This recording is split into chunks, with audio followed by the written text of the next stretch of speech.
Dunia ini tak sampai setengah sayap nyamuk. Kau tangkap nyamuk, ambil sayapnya sebelah. Itulah dunia. Itulah yang kau kejar dengan cara haram. Bantai saja, hantam kromo, sikut kiri, sikut kanan. Padahal yang dicari itu cuma setengah sayap nyamuk. Dunia kau kejar, akhirat melayang. Akhirat yang kau cari, dunia datang bersimpuh di bawah tapak kaki. Kalau tak percaya, tanya sama Haji Dasril Sultan Baginda. Cemana dunia ini bisa datang ke tapak kakinya? Kejujuran, jangan makan duit orang walaupun 5 perak. Ketika Tuan Haji Dasril Sultan Bagindo berjumpa sama Buya Hamka, apa kata Buya Hamka? Bukalah rumah makan. Karena ketika orang sampai di rumah makan, yang pertama kali dikasih air minum. Rumah makan Haji Dasril, orang kalau pertama dikasih air minum, bukan macam rumah makan tempat lain, macam gurun Sahara leher tak dikasih air minum. Kasih air minum. Orang kalau dikasih air minum pasti dia menyebut nama Allah, Bismillah. Setelah kasih air minum, kasih dia makan. Setelah dia makan, pasti dia ucapkan Alhamdulillah, mengalir pahalanya. Hidup simple, rezeki datang dari Allah. Lapangkan, penuhkan lambung orang, dia bayar Alhamdulillah, tak dibayar na'udzubillah. Insyaallah rezeki melimpah ruah. Akhirnya dibukalah ini, muncullah begadang 5. Boleh tak begadang? Boleh kalau ada artinya. Begadang boleh saja kalau ada artinya, kata Bang Roma. Yang nggak percaya terlalu. Banyak orang silap, orang salah, disangkanya rezeki itu punya dia, padahal rezeki itu punya Allah. Carilah dengan bismillah, tutuplah dengan alhamdulillah, maka rezeki melimpah ruah. Haji Dasril Sultan Bagindo contohnya. Mau percaya alhamdulillah, nggak percaya bukti sudah ada. Saudara yang dimuliakan Allah SWT, orang dulu cari rezeki itu simple, mudah. Bangun pagi, sholat subuh, ke surau, ke masjid, ke langgar, ke musola, pulang ke rumah, sarapan, pergi ke kebun. Habis itu ngelihat sawah, ngelihat kebun, kemudian sholat zuhur berjamaah, habis itu menjelang asar pulang ke rumah.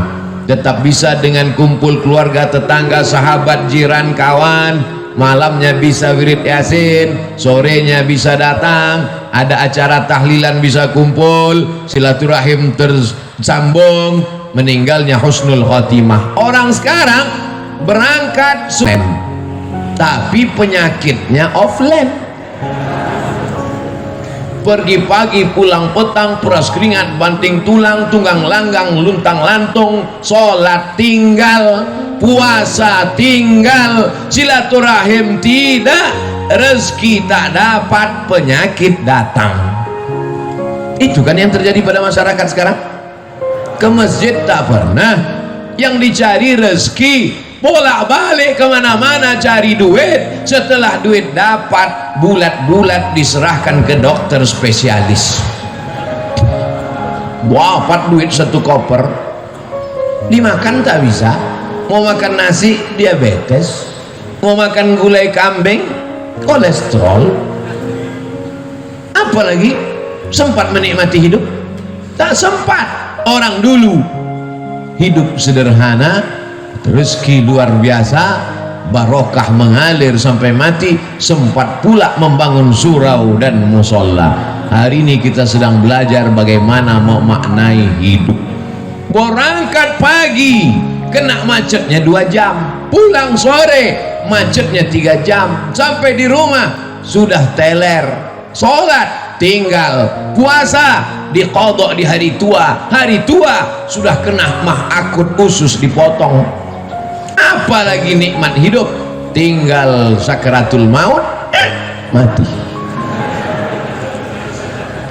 Tapi begitu hidup mengurut aturan ulama, bukalah rumah makan, kasih orang minum, kasih orang makan, rezeki melimpah ruah.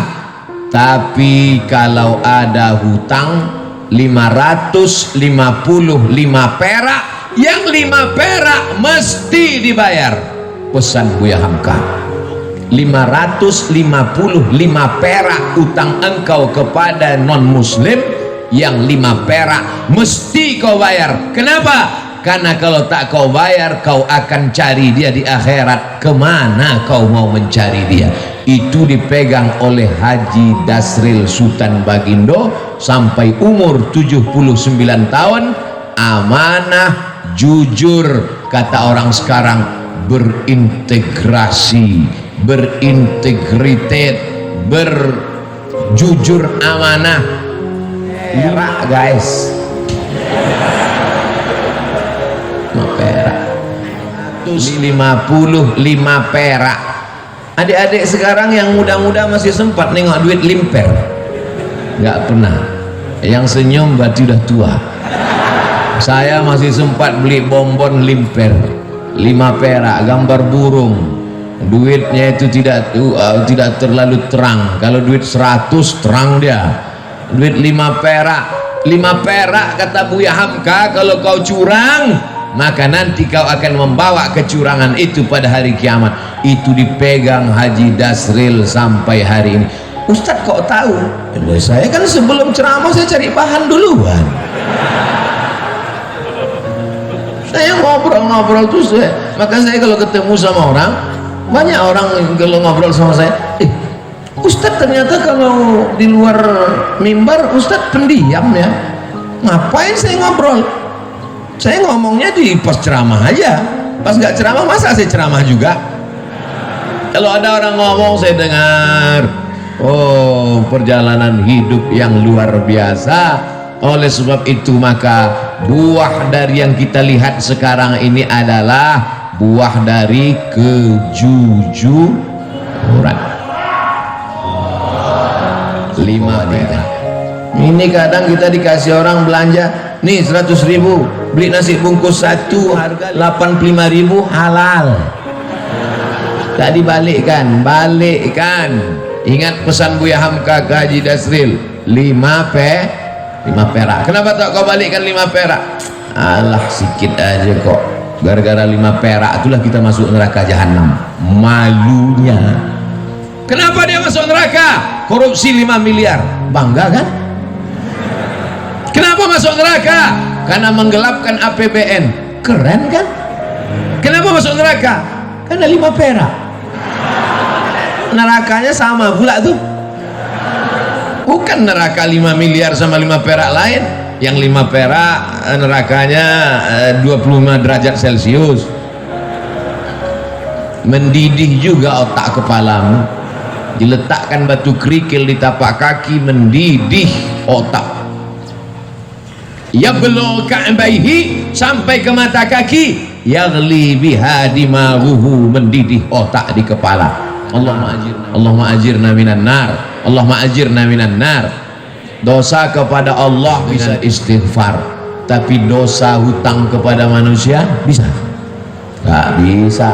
Pergi kau ke Makkah nanti setelah habis Covid, menangis di pintu Ka'bah, maafkan ya Allah, 5 perak. Habis tisu setengah kotak, bisa lunas yang 5 perak. Maka aku sampaikan pada jamaah, bayarlah hutang pada tempatnya. Ustaz nyindir nih? Enggak, saya cuma ngasih tahu supaya jangan sampai kita mati su'ul khatimah. Orang yang doanya tidak dikabulkan Allah, tak diterima Allah.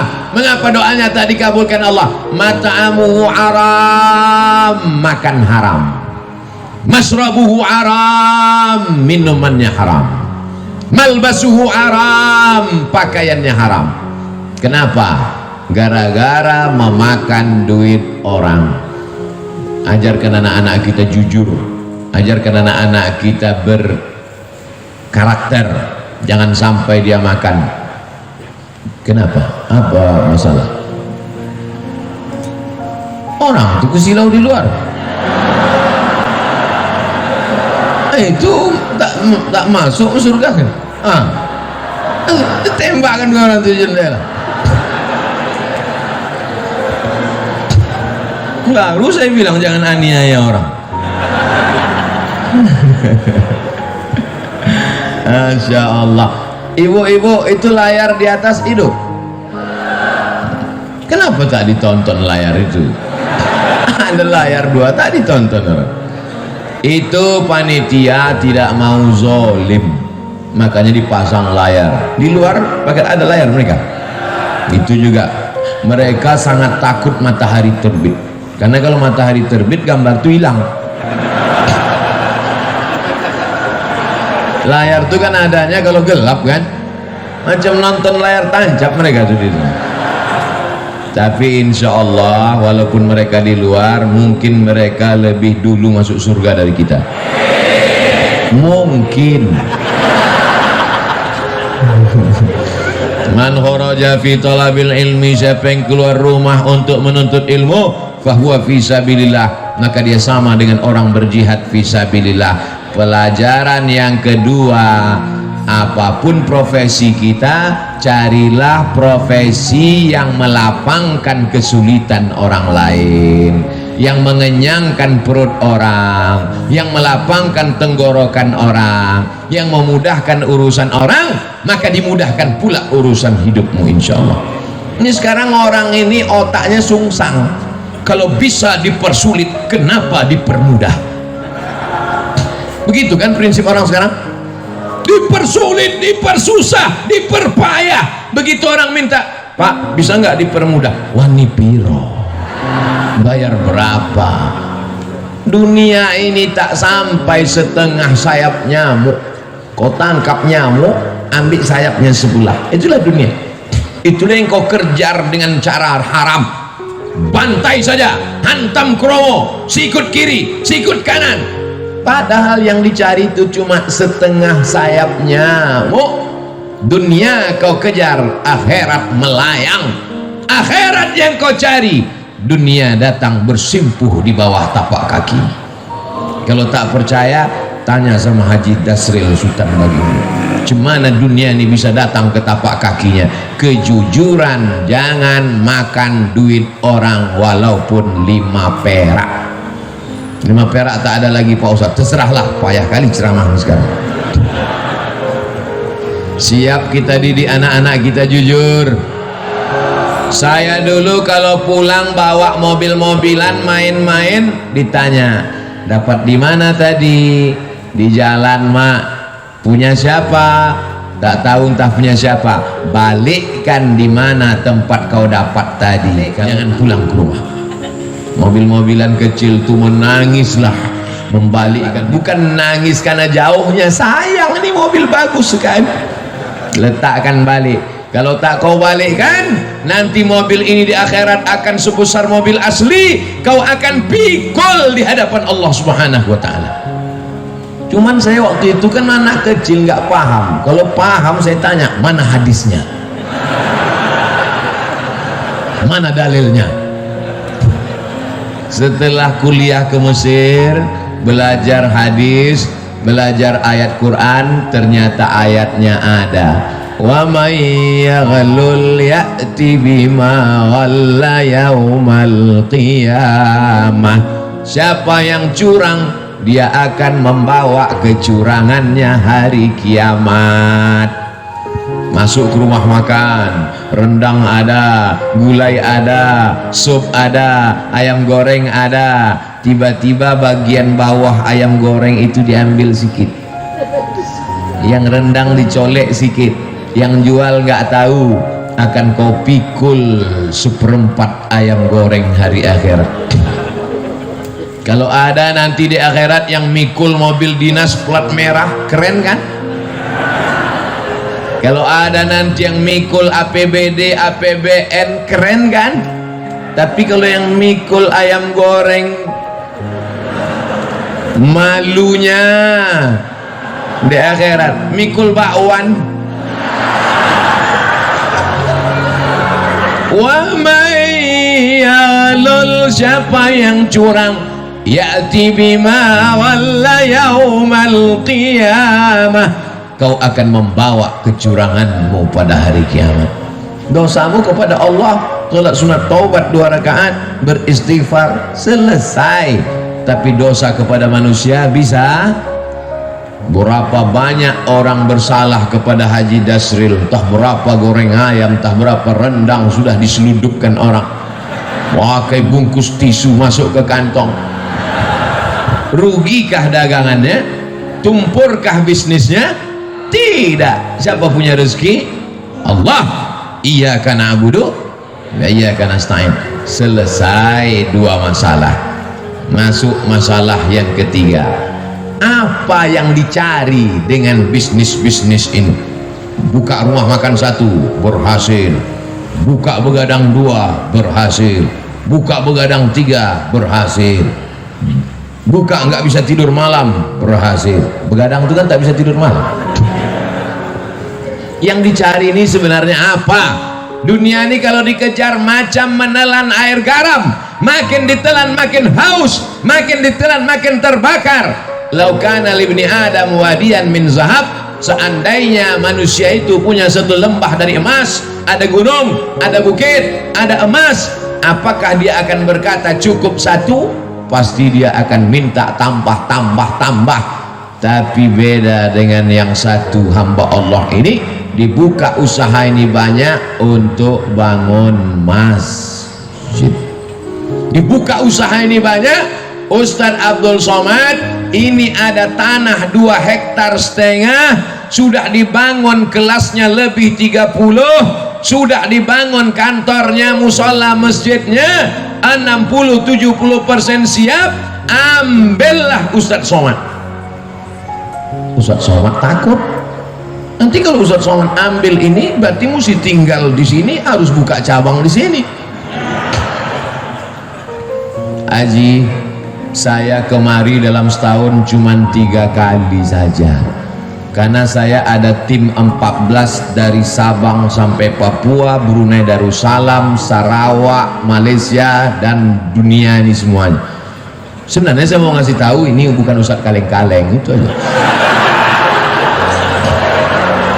Jadi saya sudah bagi 14 tim ini, berarti saya gilir setiap 4 bulan datang ke Medan 4 bulan sekali, ke Kepulauan Riau 4 bulan sekali, ke Sulawesi 4 bulan sekali, setahun berarti 3 kali. Begitu juga ke Lampung.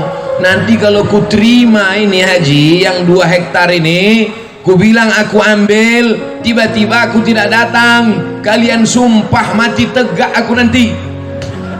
Buat saja namaku di situ penasehat.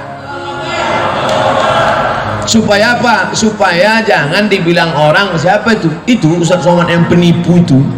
Sudah diambilnya 2,5 hektar sama kelas-kelasnya sudah diwakafkan untuk dia, tiba-tiba tak datang, dia disuruhnya pula orang lain datang. Jangan masukkan saya ke yayasan. Yayasan itu ada 5. Ada pembina, ada pengawas, ada ketua, ada sekretaris, ada bendahara. Jangan masuk saya ke dalam struktural. Penasehat Profesor Dr. Abdul Somad LC MA PhD Datuk Sri Ulama Setia Negara Kai Jaga Mangkurilaga. Panjang situ. Nanti kalau aku datang kemari setiap 4 bulan, kumpulkan guru-guru ini, kumpulkan orang yayasan ini, baru kita nasihati mereka. Bagaimana supaya anak-anak ini hafal Quran, bagaimana supaya wali murid ini masukkan anaknya, bagaimana supaya anak muda ini selamat dari narkoba, selamat dari zina. Maka kita nanti berkawan di dunia, bertetangga kita di surga insyaallah haji. Karena kalau sampai ku ambil 2 hektar ini harganya 1 meter berjuta bermiliar, datang jahat otakku nanti, datang khianatku nanti. Aku ingin jangan sampai kita rusak hubungan gara-gara harta dan materi. Buatlah yayasan, masukkan dia dalam wakaf, karena kalau sudah dibuat yayasan, la yuhabu, tak bisa dihibahkan ke orang lain, wala yurasu, tak bisa diwariskan. wala yuba'u, tak bisa dijual belikan, kekal abadi sampai hari kiamat mengalir pahalanya ke makam kita haji. Nanti anak-anak itu akan baca Quran haji, anak-anak itu malam nanti akan tahajud di masjid itu, pagi-pagi mereka akan belajar, maka pahalanya mengalir ke makam kita haji. Itulah yang mau kita cari di dunia ini. Lapang makamku, terang kuburku, lapang pula makammu. Adapun makam jamaah ini kita belum tahu. Kalau makam kami dah selesai, makam jamaah uruslah masing-masing, masa kami juga yang ngurus makam. Jadi banyak orang sekarang yang dipersiapkannya rumah menjelang pensiun. Alhamdulillah Pak Ustadz, saya pensiun 2 bulan lagi, tapi 100 pintu kos-kosan sudah siap. Mohon Ustadz nanti tanda tangan prasastinya ya. Padahal niatnya dalam hati mau manas-manasi saya aja. Disangkanya saya tergoda. Wih, saya tidak tergoda dengan itu, karena belum tentu kita sampai pensiun malaikat maut datang. Tapi ketika yang dibangun masjid, yang diwakafkan pesantren tahfiz Quran, itulah yang membuat saya cemburu luar biasa. La hasada illa fisnataini, tak boleh cemburu hasad kecuali pada 2 perkara. Yang pertama, rajulun atahullahu malan, ada orang yang dikasih Allah harta, dipakainya harta itu pagi, siang dan malam untuk menolong agama Allah. Itulah yang mesti kita cemburu. Adapun orang yang jadi pejabat tinggi paling lama 2 periode, itu pun kalau tak datang KPK. Adapun orang kaya karena mengejar dunia, tak perlu kita cemburu, karena rumahnya tinggal, mobilnya tinggal. Tapi kalau orang bangun masjid, masjidnya tinggal, pahalanya mengalir. Ustaz Somad, itu ada orang kaya Pak Ustaz, kondominiumnya 100 lantai ke atas, 100 lantai pula ke bawah. Di lantai bawah tuh Pak Ustaz, air semua, macam tinggal di akuarium Pak Ustaz. Saya tidak terpukau, saya tak cemburu sedikit pun, karena yang 200 lantai itu kalau dia mati tinggal. Tapi kalau dia bangun 2 hektar dengan 30 sekian kelas, dengan surau langgar musola, hafal Quran, anak hafal Quran 1 hari ngulang hafalan 2 juz, 1 bulan hatam 2 kali, setahun hatam 24 kali, anak yatim diberikan gratis. Itulah yang kita cemburu, karena kita belum bisa melakukan itu, betul? Tapi Abdul Somad dimuliakan, dibuat penasehat Abdul Somad, selesai, dapat saya amal jariahnya. Tapi belum tentu pasti juga lagi, ini masih dalam tahap penjajakan.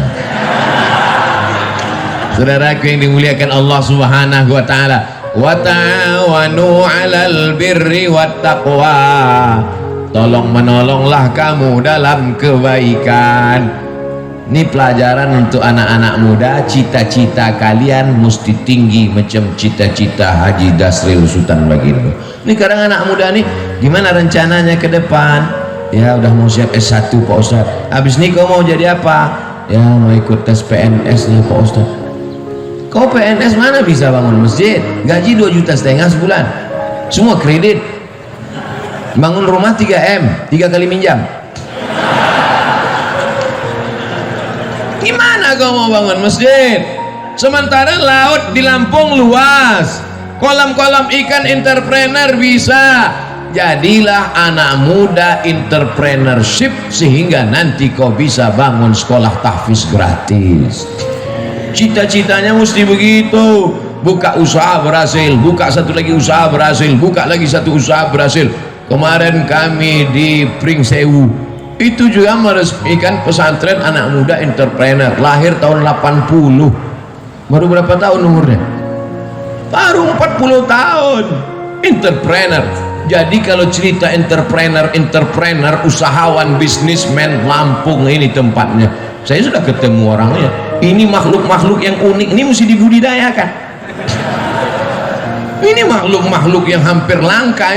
Mereka ini satu spesies dengan dinosaurus. Mudah-mudahan ilmu-ilmu mereka ini menular ke anak-anak muda di Lampung. Ini banyak anak muda ini tidak punya kreativitas, pergi kuliah pakai motor, knalpot disunat, pas lambat kiriman stres, passwordnya 3 huruf, mak minta duit. Apa ini? Makanya makhluk-makhluk yang kuning ini saya sarankan mereka menulis buku. Bukunya adalah alam terkembang menjadi guru. Mereka tidak berguru di kelas, mereka tidak berguru kepada buku, tapi mereka menjadikan alam pengalaman perjalanan hidup mereka menjadi guru, sehingga mereka menjadi orang yang sukses dan berhasil sampai hari ini.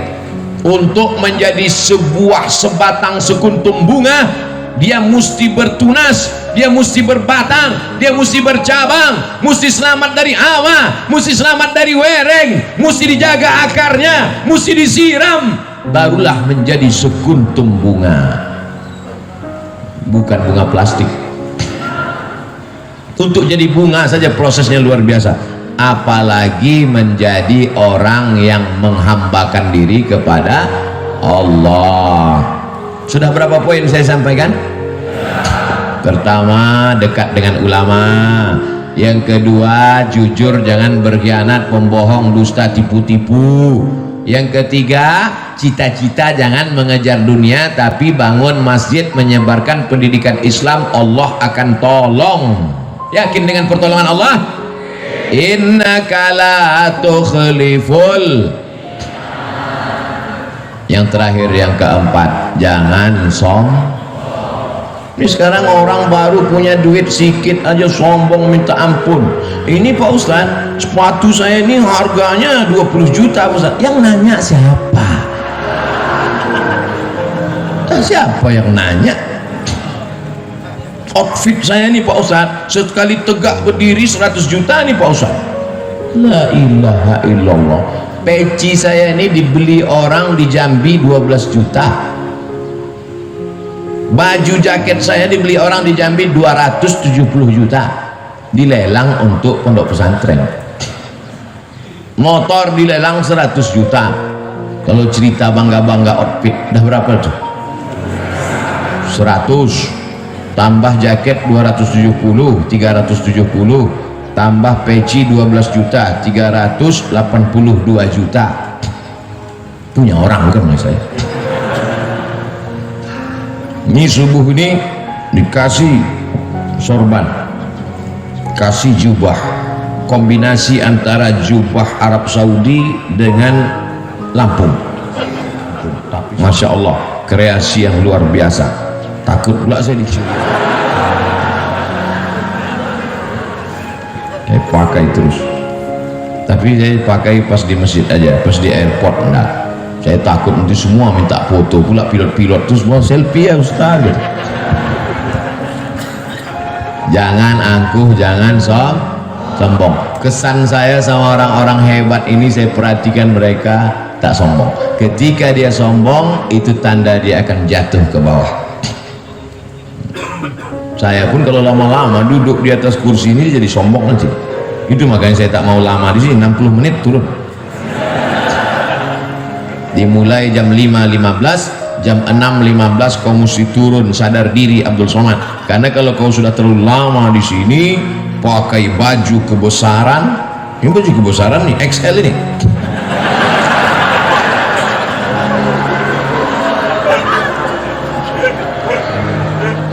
Pakai baju kebesaran, dikasih mikrofon, suara menggelegar, duduk di atas, semua orang di bawah, lama-lama merasa jadi Fir'aun.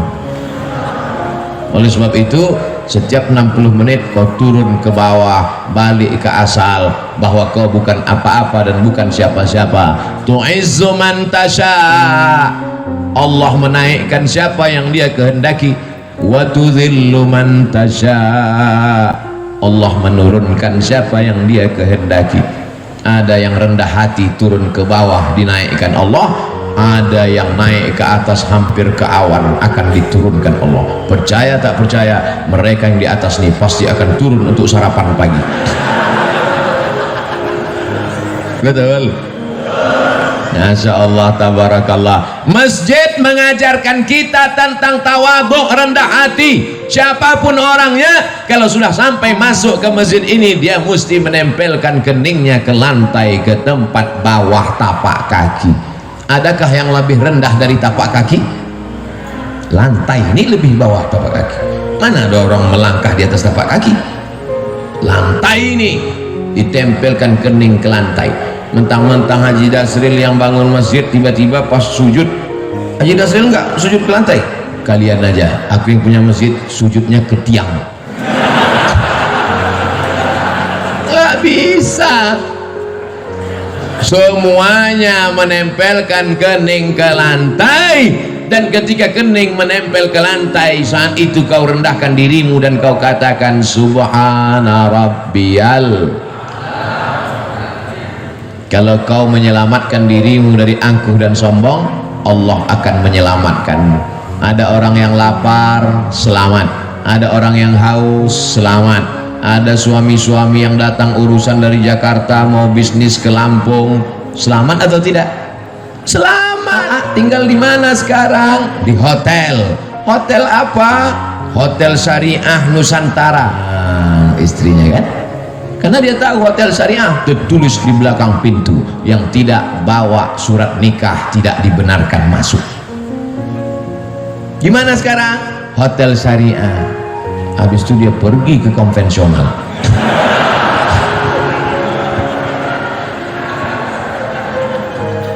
Orang perlu makan, kasih makan. Orang perlu minum, kasih minum. Orang mau ketenangan hati karena suaminya takut dilarikan pelakor, kasih hotel syariah. Selamat dunia, selamat akhirat. Rendahkan diri di hadapan Allah, disitulah akan turun rahmat-rahmat Allah subhanahu wa ta'ala. Fid dunya hasanah, otomatis itu Pak, otomatis tuh Bu. Kalau sudah fid dunya hasanah, insya Allah fil akhirati hasanah. Fid dunya morat marit, fil akhirah neraka jahannam. Kesian.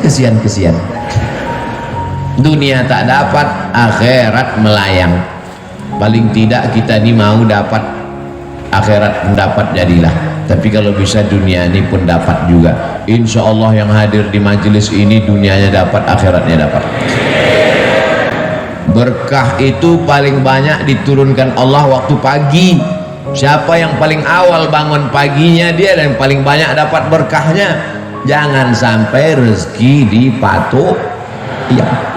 Orang sekarang rezekinya dipatuk ayam, dilarikan kucing, diterkam harimau, digigit covid. Habis bangun jam 11 siang. Malam apa kerja? Nonton bola. Kejar sana, kejar sini, kejar sana, kejar sini. Udah dapat, kasih orang lain. Gol. Bola tuh bagus untuk kesehatan, tapi habis waktu. Karena itu zaman dulu orang main bola berkeringat, sekarang main bola tak berkeringat. Game online, berjudi pula itu, duit habis. Tiba-tiba datang tagihan ke rekening bapaknya, bapak sudah kena denda 40 juta. Mana ada saya main judi? Anak bapak main handphone bapak. Banyak kejadian tuh kan. Ustadz mengalami? Tidak, jamaah curhat. Oleh sebab itu kita jaga duit-duit haram itu. Ada aja caranya keluar, dengan cara jantung koroner, dengan cara sakit, dengan cara demam, dengan cara macam-macam. Tapi bisa jana duit haram karena Allah mau menghapuskan dosa-dosa. Jadi kalau ada yang sakit, jangan gara-gara pengajian saya ini nanti tetangga sakit, kau sakit ya, nah, itulah duit haram tuh. Bukan. Tak selamanya begitu, bisa juga karena Allah mau menghapuskan dosa-dosanya. Tapi jangan juga tidak bisa dihukum semua begitu. Kau kenapa sakit? Nah, itulah banyak dosa kau dulu kan. Tidak selamanya begitu, bisa jadi juga karena Allah ingin mengangkat derajatnya. 3 kalau kita kena ujian. Pertama, hapus dosa. Kedua, diangkat derajat. Yang ketiga, sebetulnya nama kita sudah masuk dalam list VVIP di surga. cuman pas dicek amalnya kurang. Cek, ada nama dia ya Allah di VVIP, amalnya gimana? Kurang. Uji dia dengan penyakit. Ketika dia sabar, ditempatkanlah dia. Makanya kalau nanti menjenguk orang sakit, berikan motivasi itu. Kau sebetulnya udah masuk surga, cuman amal kau kurang. Itu maka kau dibuat sakit, maka kau sabar-sabar aja. Gitu. Ini kadang orang ini jenguk orang sakit, makin sakit orang gara-gara itu. Aku tengok dari tanda-tanda kau ini nampaknya tak sampai 2 Jumat lagi gul. Matilah dia langsung. Hidup ini singkat brother, hidup ini singkat saudaraku, tapi efek yang akan kita terima nanti di akhirat, khalidina fiha abada. Berapa pelajaran yang bisa diambil subuh ini? 4. Ingat itu. Siapa tadi yang ceramah? Ustaz Abdul Somad. Berapa yang disampaikannya? 4. Apa saja yang 4 itu? 4 yang saya sampaikan ini tidak ada hubungan dengan calon kepala daerah dimanapun. Ini sekarang saya ceramah ini ngeri pakai angka-angka ini sekarang. Takut saya menunjukkan pakai tangan sekarang. Dimana-mana kalau dulu saya ceramah Allah Akbar, oh, sekarang dah ini Allahu Akbar, Allahu Akbar. Takut tangan dipakai orang. Berapa foto saya sudah dipakai di mana-mana. Setelah nomor sekian, lihat gambar Ustaz Abdul Somad. Ini pun penipu-penipu semua. Belum duduk aja udah. Nanti kita doakan mudah-mudahan kita mendapatkan pemimpin yang adil dan amanah. Ala hazihin niyah al-Fatihah.